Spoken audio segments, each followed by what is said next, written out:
Hello students, are you comfortable with the message? No. Why? Because there were a lot of disturbances in the communication. Technically, they are called as barriers.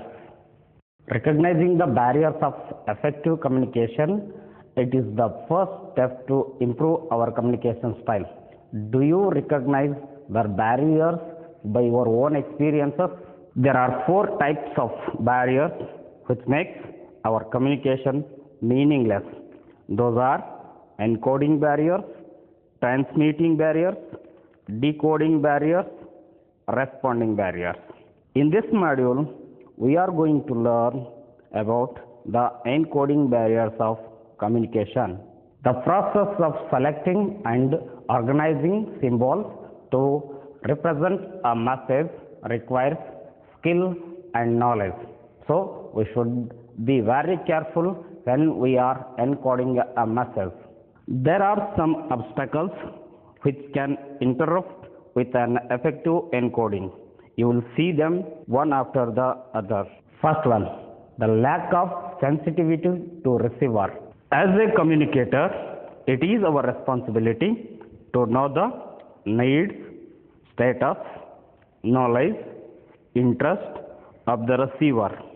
Otherwise, it looks like a presentation of Hindustani music to a Western lady. Next one, lack of basic communication skills.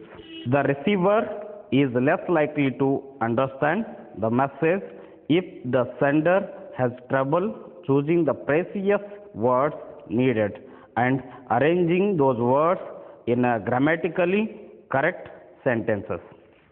For example, in this picture, teacher telling about the aircraft, students are thinking differently like aeroplane, helicopter and jet airports. One more example for you. Ram is asking about the computer mouse and Tom is thinking about the rat. Then third one, insufficient knowledge of the subject. If the sender lacks the specific information about something, the receiver is likely to receive an unclear or mixed message. I am sure you have shopped for an item such as computer and experienced how some salespeople explain complicated terms and ideas in a simple way. Fourth one, information overload. If you give a message with too much information, you may tend to put up a barrier because the amount of the information is high, and if it is delivered fast, then your listener may have difficulty in interpreting the information. For example, if you are selling an item with 20 terrific features, it is better to emphasize on the best 5 features instead of all the 20. Fifth one, emotional interference.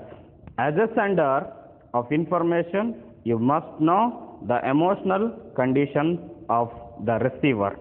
If the receiver is emotionally fit to receive your message, then you pass it.